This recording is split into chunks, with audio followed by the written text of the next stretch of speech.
창세기 11장 1절에서 8절입니다. 온 땅의 언어가 하나요 말이 하나였더라. 이에 그들이 동방으로 옮기다가 시날 평지를 만나 거기 거류하며 서로 말하되 자 벽돌을 만들어 견고히 굽자 하고 이에 벽돌로 돌을 대신하며 역청으로 진흙을 대신하고 또 말하되 자 성읍과 탑을 건설하여 그 탑 꼭대기를 하늘에 닿게 하여 우리 이름을 내고 온 지면에 흩어짐을 면하자 하였더니 여호와께서 사람들이 건설하는 그 성읍과 탑을 보려고 내려오셨더라. 여호와께서 이르시되 이 무리가 한 족속이요 언어도 하나이므로 이같이 시작하였으니 이후로는 그 하고자 하는 일을 막을 수 없으리로다.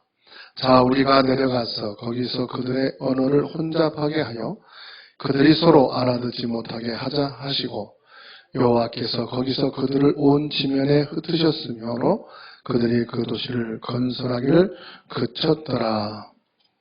12장 1절에서 3절입니다. 여호와께서 아브라함에게 이르시되 너는 너희 고향과 친척과 아버지 집을 떠나 내가 내게 보여줄 땅으로 가라. 내가 너로 큰 민족을 이루고 내게 복을 주어 내 이름을 창대하게 하리니 너는 복이 될지라. 너를 축복하는 자에게는 내가 복을 내리고 너를 저주하는 자에게는 내가 저주하리니 땅의 모든 족속이 너로 말미암아 복을 얻을 것이라 하신지라. 아멘. 창세기 11장은 바벨탑 사건이죠.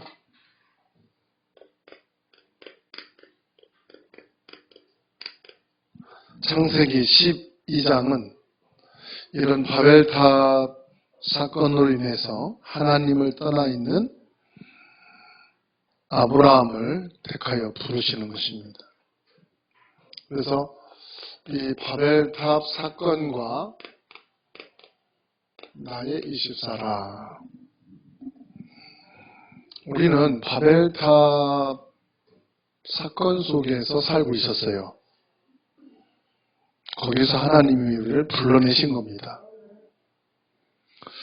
그럼 바벨탑 사건은 뭐죠? 이거죠. 성공이 나쁜 것이 아닌데 하나님 없는 성공. 하나님 대적하는 성공. 그게 문제죠.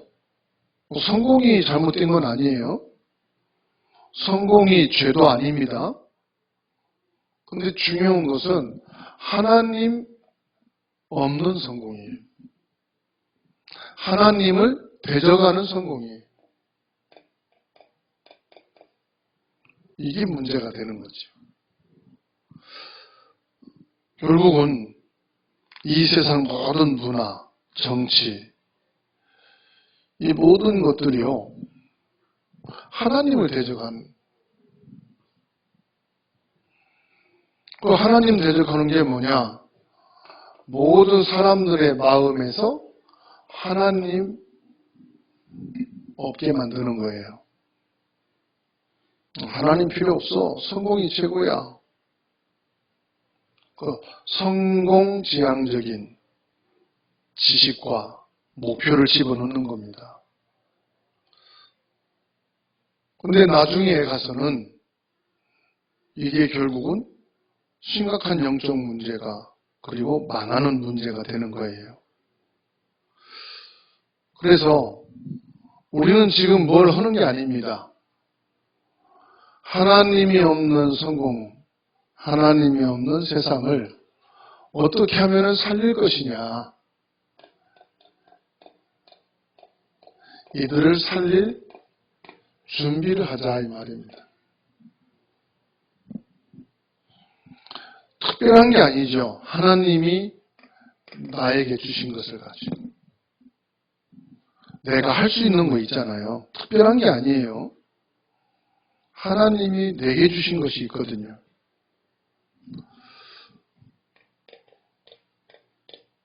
하나님이 내게 필요한 것은 다 허락해 주셨어요. 여러분 가정 관계도 하나님 필요해서 주신 거예요. 그래서 사회의 이 모든 제도도 하나님이 필요해서 주신 거예요. 모든 교회 관계도 하나님이 필요해 주신 것이다. 결국은 우리의 미래를 위해서 하나님이요, 이 세상 하나님이 없는 사람들을 살리기 위해서 주신 것이다. 자꾸만 우리들은 큰 것을 보는데 아니라 이 말이죠. 지금 내게 있는 작은 것도 그것도 하나님이 주신 것이다. 그러면 전부 다 서울대를 나와야만 세상 살립니까? 유학을 갔다 와야만 살릴 수 있습니까? 아니거든요. 충분히 지금 내 위치에서 살릴 수 있거든요. 내가 하는 일 속에서도 살릴 수 있는 거예요. 그런데 그것을 하찮게 여기는 거죠. 더 큰 것을. 뭐라고 말하느냐? 우리도 성공해야 이 사람들 살릴 거 아니냐? 내 이론입니다. 하나님의 말씀은 아니에요. 그거는 내 기준이에요. 하나님은 그렇게 말씀하지 않으셨어요. 하나님이 없고 하나님 대적하는 사람을 세상 것 가지고 살릴 수는 없잖아요. 하나님이 주신 것, 하나님의 것 가지고 살려야 되지 않습니까? 그래서 하나님이 이거 주신 거 가지고 이 사람들을 살리는 작품을 만들자. 그러면 바벨탑 시대의 사람들입니다.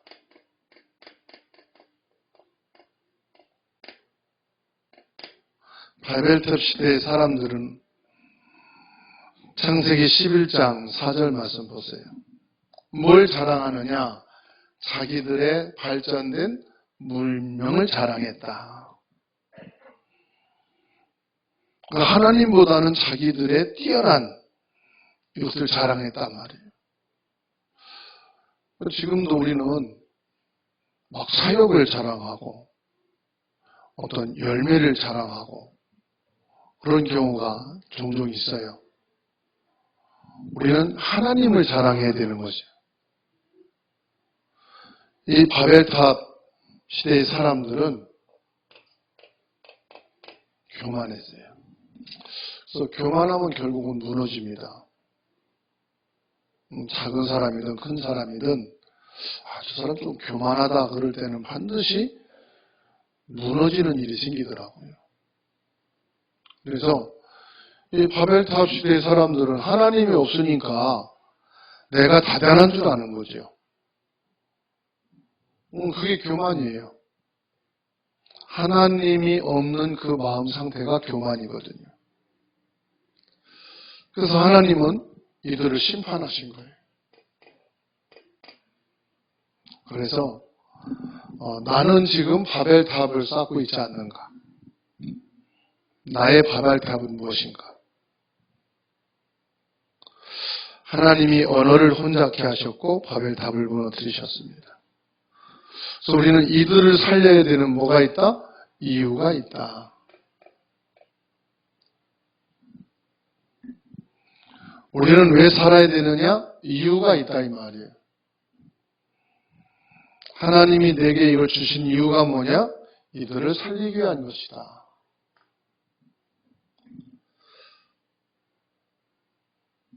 사단은요, 세상을 무너뜨리기 위해서 세 가지 전략을 쓰고 있다 그랬어요.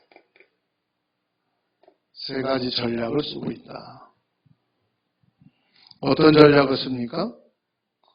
힘있고 경제가 있는 사람들 하는 것이 똑같습니다. 우상신전이. 성공하고 경제 있고 힘 있으면 꼭 어디로 가느냐? 우상을 짓는. 역사가 그렇고요. 지역마다 마찬가지입니다. 반드시 사단이 인도하는 코스가 있어요. 우리가 복음을 받고 하나님의 자녀인데 복음이 정확하지 않고 복음 누리고 237 복음하러 안 나가면 우리도 코스가 일로 갑니다. 우상으로 갑니다. 그래서 결국은 뭐합니까? 흑암문화. 흑암문화라는 것은 지금 우리에게 주어진 거 가지고 하는 겁니다. 명상이라든지 기운동이라든지 하나님이 아닌 다른 것으로 이 사람을 집중하게 만들고요. 그 생각, 사상을 여기에 빠지게 만드는 거예요. 이게 사단의 전략입니다. 그래서 복음이 들어가지 않는 가정에서는요. 조금 경제 여유가 있고 성공하고 힘이 있으면은 뭐합니까? 철저하게 제사를 지내더라고요. 그래서 우리나라의 문화를 우리 후손들에게 외국인이 왔을 때 우리의 역사는, 우리의 전통은 이렇다. 이걸 보여주는 것이 외국인들에게 우리의 정체성을 보여주는 것이다. 이렇게 교육하는 집안들도 있어요. 그러면 우리는 그걸 대적하지만 그러면 예수 믿고 복음이 분명한 우리는 뭐합니까? 명절에?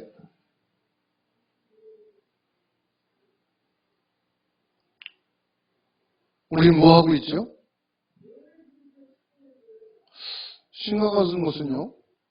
명절 때 이렇게 보면은 예배가 안 돼요. 복음이라는 미명하에 예배를 안 해요. 제사를 치렀으면 예배를 해야 될 거잖아요. 그죠? 제사를 치렀다고 형제들이 안 모여야 된다는 법은 없잖아요. 모이게 해서 뭐 하느냐? 예배를 드릴 수 있도록 하셔야 돼요. 그래서 우리가 복음적 예배 문화를 새로 만드셔야 된다. 가족이 안 믿는데 어떻게 합니까? 다 해놓고 여러분 알려주시면 돼요. 이날 이 시간에는 우리가 예배를 드리겠다. 예배 안 해도 나 혼자라도 드릴 거니까 그렇게 알아라. 그게 중요합니다. 나중에 시간이 가면요. 예배 자리에 앉게 돼 있어요. 우리 할아버지 할머니 때들은 아주 극심한 우상숭배였잖아요. 가문이 철저하게 막 제사 지내는 분위기였잖아요. 그 중에서 한 분이 예수를 믿고 제사 대신 예배를 드리자고 말을 못하니까 밥을 하면서 십자가 걸어놓고 밥 퍼주고요. 반찬을 하면서 기도하고요. 그게 한 세대를 지나면서 자녀들을 통해서 바뀌는 걸 봤어요. 예배 문화로 바뀌는 걸 봤어요. 예수 믿는 것으로 바뀌는 걸 봤어요. 그래서 나 혼자 하는 것이라고 작은 것이라고 생각하지 마세요. 우리 가정과 가문에 이 복음의 문화를 정착시키는 것도 중요하다. 우리가 복음일수록 보세요. 이 사람들은 철저하게 우상신전 만들죠. 그리고 뭐 하느냐? 흑암 문화를 만들어 놓죠. 여기에다가 뭐 합니까? 여러 가지 영상, 미디어를 가지고 음악 이런 걸 가지고 사람들을 여기에 막 끌어모으잖아요. 그래서 눈에 보이지 않게 기독교를 공격하고 하나님을 대적하고 교회를 욕하면은 대중들이 인기를 얻잖아요. 그래서 랩이라든지 이런 음악들을 자세히 들으면은요, 막 저주 재앙을 퍼붓는 거예요. 그 정상적인 것을 비정상적으로 도전하는 거예요. 근데 거기에 사람들이 막 열광을 해요. 왜요? 거기에다가 막 극렬한 댄스나 춤을 가미해가지고 가물을 가미해서 하니까 사람들이 그 흥분의 도가니에 다 집어넣는 거예요. 근데 본인들은 모르고 거기에 익숙해지게 되죠. 이게 뭐냐? 사단의 전략입니다. 그러나 우리는 조용히 뭐합니까? 그럴지라도 사람은 생각이 깊어질 때가 있거든요. 마음이 외롭고 혼자일 때가 있거든요. 그때 뭐합니까? 이들을 살리는 거죠. 항상 살리는 게 아닙니다. 준비하고 있다가 필요할 때 살리는 거죠. 병원에 항상 가는 게 아니잖아요. 병원은 우리 가까이에 있어야 됩니다. 그래서 언제든지 문제가 생기면 달려갈 수 있는 거죠. 그죠? 그것처럼 저와 여러분들이 무슨 준비한다? 살릴 준비를 한다. 뭘 살리느냐? 바벨탑 사건이 일어나게 될 때 살리는 준비를 하는 것이다. 그래서 저와 여러분들은 이 바벨탑 사건과 흑암의 세력이 우리와 후대를 무너뜨리는 이런 전략을 가지고 있지만은 우리는 이들을 살릴 준비를 이미 갖고 있는 사람이다. 그게 뭐냐? 복음의 사람이다 말이에요. 그리스도의 사람이다. 그래서 하나님이 준비하신 것이 있어요. 하나님이 준비하신 것을 저와 여러분들은 체험하고 누리면 된다. 하나님이 우리에게 주신 게 뭡니까? 창세기 1장 27절입니다. 하나님의 형상이죠. 우리는 하나님의 형상 회복 운동을 하는 거예요. 전도가 뭐냐? 선교가 뭐냐? 창세기 1장 27절 회복 운동이에요. 거기에다가 하나님이 우리에게 생명을 불어넣으셨어요. 이것은 곧 성령의 역사를 말합니다. 하나님이 지금도 우리 안에 무엇으로 역사합니까? 성령으로 역사하시는 거예요. 그리고 우리가 이미 하나님께 받은 축복이 있어요. 그게 뭡니까? 에덴 동산의 축복입니다. 이것을 회복하는 것이 하나님이 주신 축복을 회복하는 것이다. 이걸 가지고 뭐합니까? 나를 살리는 운동이다. 하나님의 형상을 회복하고 하나님의 생명인 성령이 내게 역사하신 에덴 동산의 축복을 가지고 뭐하느냐? 사람들을 살리는 것이다.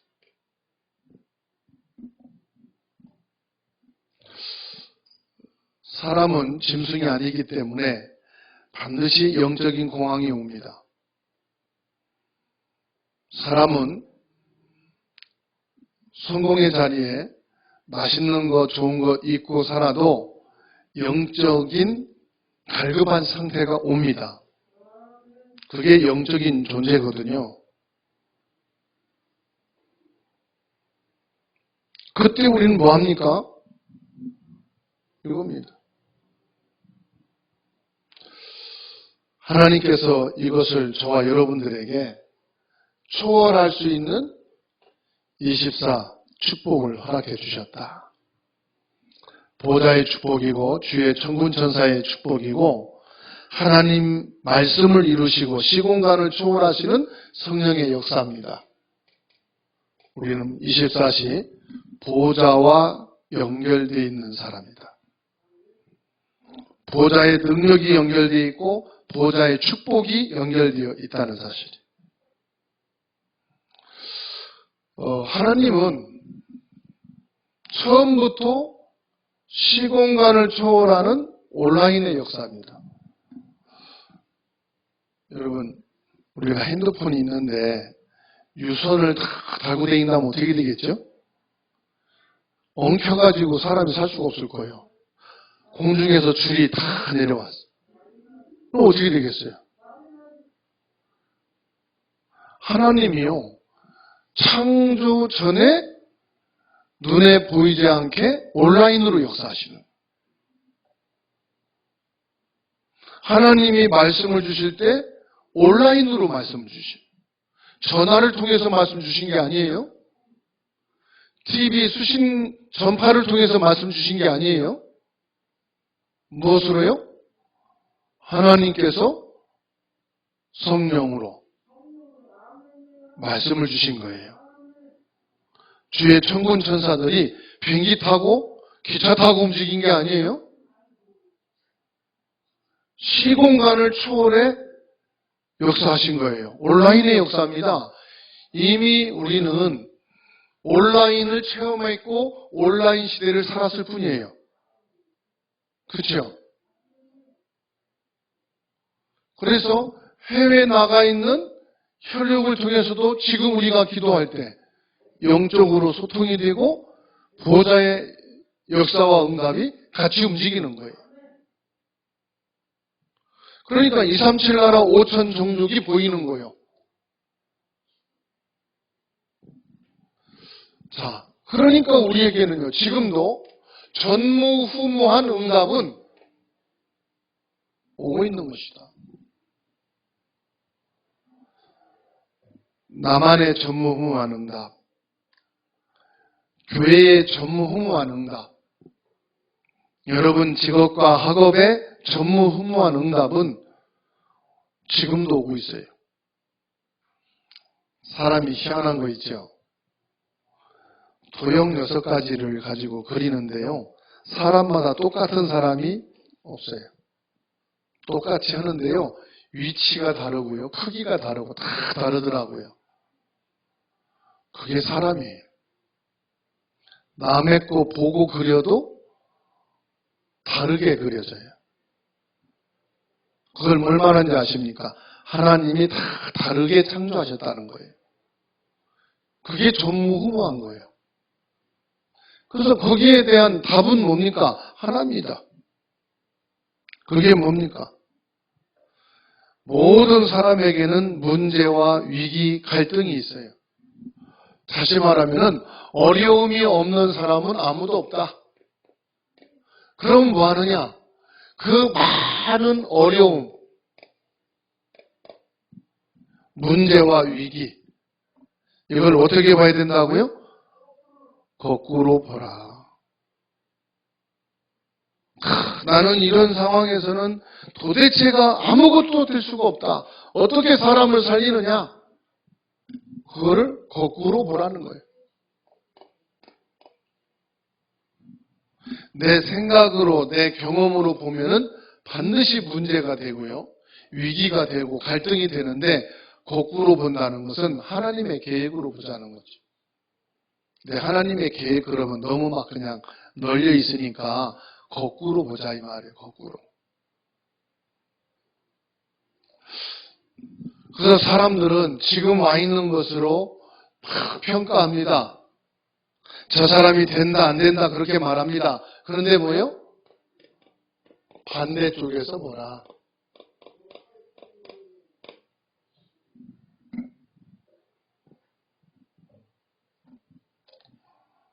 반대쪽에서 보면은 보이는 거예요.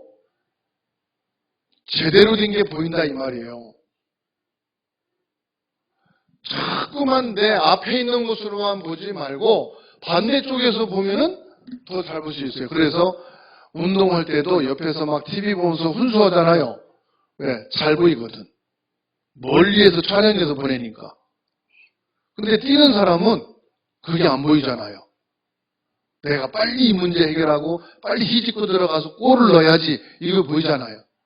저쪽에다가 공을 주면 바로 들어갈 수 있는 게 안 보이잖아요. 그러니까 반대쪽에서 보이면은 보인다 이 말이죠. 내가 부족하고 안 되는 것처럼 보이지만 하나님이 보실 때는 나를 준비하고 계신 것이다. 지금 내가 뭐 하는 시간표냐? 배우는 시간표냐? 현장에 나가야 되는 시간표냐? 훈련을 받아야 될 시간표냐? 이종욱 권사님이 손흥민이 다득점 골을 넣는 걸 보고 야 내가 축구라도 한번 해서 세계 보고 봐야 되겠다. 돈 모아가지고 국가 공인 축구공을 하나 사서 목사님 이제 내가 축구 선수가 될 테니까 기도해 주십시오 그러면은 저는 만일 힘은 없어요. 그렇지만은 권사님이 새벽부터 공 차고 다니면서 내가 제2의 손흥민이 되겠다 그러면은 뭐라고 그러겠어요? 일단 자녀들이 병원 가보자고 그럴 거예요. 어디 이마에 다쳤는가, 충격을 받으셨는가 그럴 거예요. 그죠? 네. 그러니까 내가 지금 부족하고 안 되는 것 그것만 보지 말라 이 말이에요. 하나님이 내 나이와 환경과 위치에서 하나님이 나를 준비하시는 게 있다 이 말입니다. 다시 말하면은 요게 뭘 말합니까? 요것이 내게 있었을 때 이거 말하는 게 뭐지요? 내가 진짜 하나님 앞에 서는 시간을 갖는 거다. 이렇기 때문이야. 거꾸로 본다는 거야. 진짜 내가 하나님을 믿고 하나님 앞에 서는 시간을 갖는 거예요. 반대쪽을 본다는 것도 그겁니다. 반대를 보는 게 그런 의미가 아니잖아요. 하나님 앞에서는 시간표.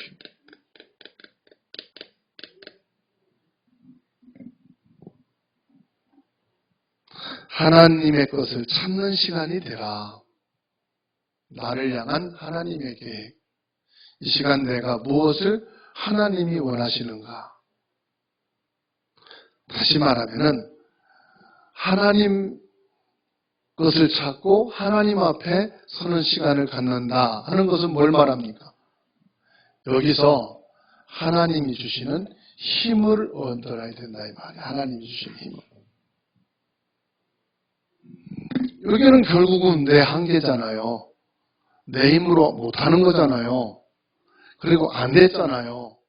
그러면 하나님 앞에 있는 시간표를 두고 하나님이 주신 힘을 얻어라. 그게 뭐냐? 바벨탑 사건과 나의 24란 말이에요. 그러면 오늘 저와 여러분들이 하나님이 주실 힘을 찾고 회복하는 것이 예배다. 그걸 위해서 우리가 기도하는 것이다.